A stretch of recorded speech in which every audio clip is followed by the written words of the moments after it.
Welcome to Tuesday's episode of No Frills Videos. Definitely less than 5 minutes and definitely more than 1 minute. We're talking this week about avoiding the rabbit hole of debt. One of the biggest mistakes that people do is they consider their credit card their emergency fund. Don't get me wrong, credit cards do come in handy, but you have to be ready, willing, and able to pay it off immediately. I mean it, like as soon as the bill comes in, or even sooner than that, and the best way to do it is it's in entirety.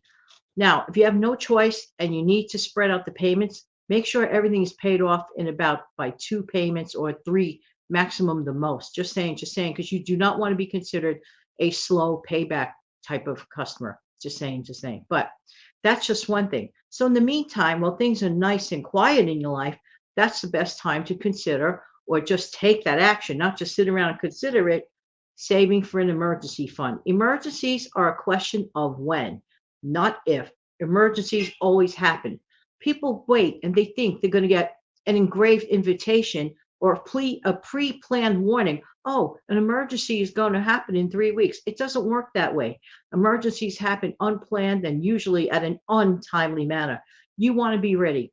Credit cards are great for the conveyance of cash to make an immediate payment on something, but you want to have your emergency funds ready to pay that off immediately. I'm just saying, these are great ways to avoid falling into that rabbit hole of debt.